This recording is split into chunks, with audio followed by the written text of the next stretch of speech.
And yep, now we're on. Okay, so basically, like I said before, if you want to write your resume to a specific job, like the one you applied for with your cover letter, you can do that.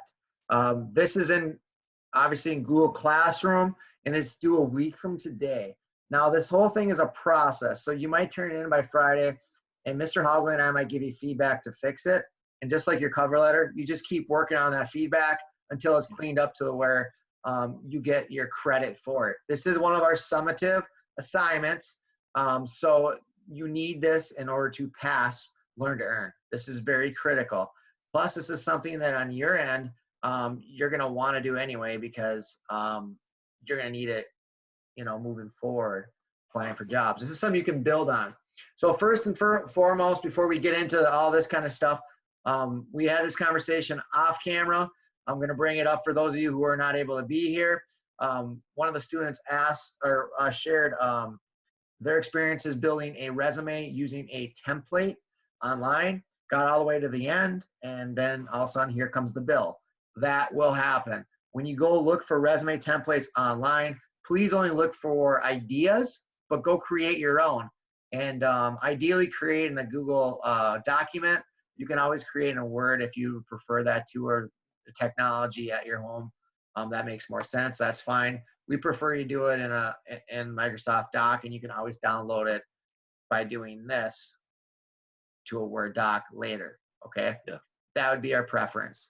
Okay. And then you can also download as a PDF whenever you want to apply to a job. Apply as a PDF so it's viewable on any browser. That's also very helpful. Okay. So how are you going to get a passing grade? Remember, this is pass or no pass. Our goal is to get everybody down this side right here. It says 5 all the way down. Now, if you have some 4s and some 3s and you put quality work in, Mr. Hogley and I are not going to fail or no pass somebody just because they may have lost 1 or 2 points on a resume in this class. We're just looking to try to keep getting everybody over to the left side over here into this 5 category. So first and foremost, our overall appearance, style, and visual appeal and organization. We want this to fill the page. So it's not crowded, it's easy to read. So we're going to show some examples here in a little bit, but basically we want to see the information and find the information. We don't want to search for it, okay? Oftentimes they're not going to look at your resume and try and search out things. They want it to stand out, okay? So your job is to highlight you as a human being in the workforce, and what are those skills you're going to bring that organization, and that's what you're trying to do here. Part of that also with this organization is we have a thumbs up rule. Okay, so what I'm going to do right now is I'm just going to get kind of, if you can see me, okay, you have a piece of paper here and you're hanging on to a piece of paper. You want the most important things above the thumbs. Okay, so when we're talking about this, basically, let's say there's some requirements of the job that they're looking for.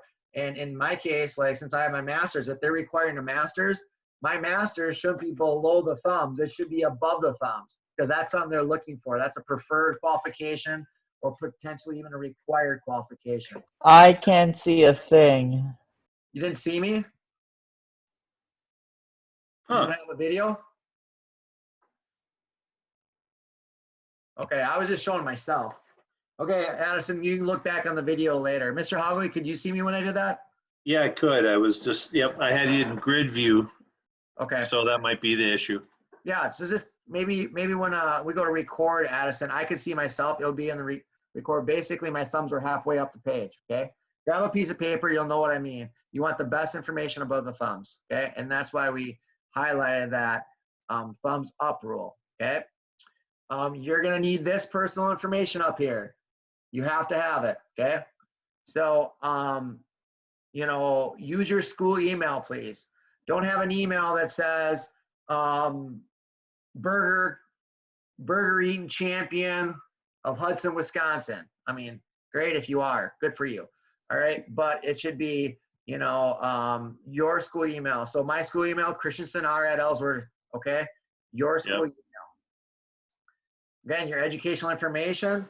We're going to show you something in a second, but your job, since you don't have a whole lot of education right now, you're going to have to highlight some of these things. Like for instance, right now you're in a class called Learn to Earn. This is very specific to having, getting, and retaining a job in the work field. Therefore, if you lack experience in the work field, and a lot of you have a lot of experience in the work field, which is great, but some of you don't. So you might need to list that, okay? So that, so we're gonna ask that you put that in there, okay? And then you're also gonna have a category of work and volunteer experience. Some people have a lot of both and they can separate it. Some of you are gonna have to put in the same. That's okay, all right? Whatever works for you and works for your resume, but you need to have both of those. Peter, you have a question? Yeah, with the education one. So what if the job doesn't care about your education? They're just a manufacturing business, and you're just being a labor I person. understand. Well, the standard resume is going to include that because it's still good information. If you go sit down for an interview, they're going to want to know those things. Like they say, "Hey, Peter, ask me, tell me about yourself." You should mention your education. Okay.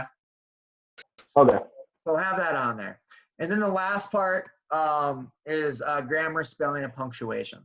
Mr. Hogley, anything to add about Peter's question or this rubric before we go to some examples? As far as the education on there, you're absolutely right. There may be some jobs that, you know, it's like a seasonal job. And we talked about that the other day, where you might be able to walk in and they just want to know, hey, are you going to be available between June and August? You know, and certainly, you know, they may not even require a resume. But what we're looking to do, and the question that you asked, Peter, is a good one, because we get a lot of students who will ask similar things. We're not going to just try and be okay with the idea that you're going to work a seasonal job or something that isn't requiring a resume, because those jobs typically don't pay a wage that you're going to live off of, you know. At least not just by itself, maybe a couple of those sort of jobs together. We want to try and prepare you the best that we can for the best jobs that you're going to be available to be working at. And by far, they're going to require resumes. Yep. Does that make sense? Yep. Think about your dream job, and that's what we're building for. Okay. Absolutely. Doesn't mean that's what you want to do down the road, but that's what we're building for. Yep. Okay. All right, so in here, we're gonna have some tips and stuff like that. In fact, I guess I don't have the example in here. I will put the example in here after this. I apologize. I think it might be in the resource page. Sure. But I will put that in here in a little bit. But I want everybody to just kind of be aware that we also have some information in this PowerPoint that we would like to have every one of you go through, okay? So go through that. And this kind of outlines what we were talking about, and it mirrors what we're asking you for in that rubric, okay? For example here, some of you guys might be involved in the 4-H, sports, FFA, forensics, drama, play. You should have that stuff in there. Maybe you're a AAA winner. Maybe you have an academic letter. Those things should be in your resume, okay? So however you want to label it, it could be in other skills, qualification, honors. You can label however.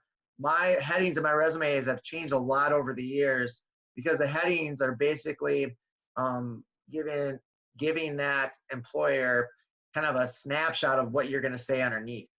So if they're filtering down that and they're like, oh, education. Oh, hey, okay.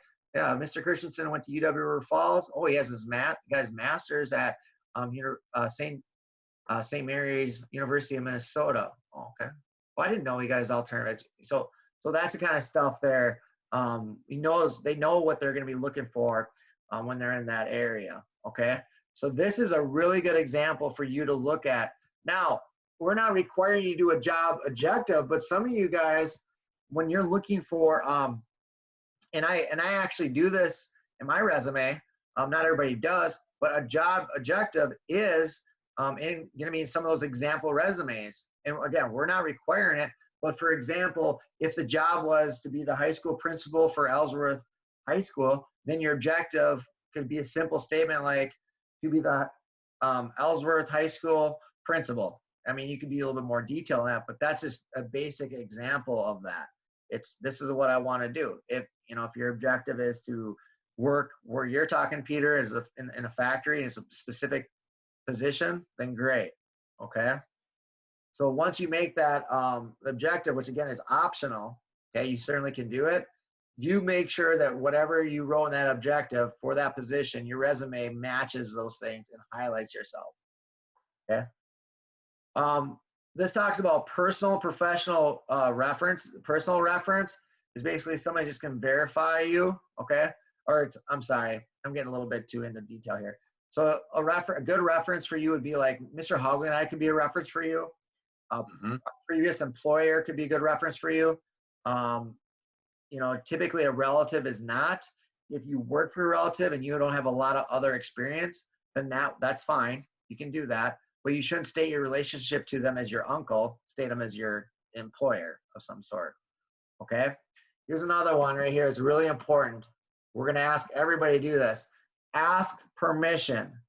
So let's just say you ask somebody, Mr. Hogley, I'm going to ask Mr. Hogley if he'll be my reference. And I ask him that question. I expect Mr. Hogley then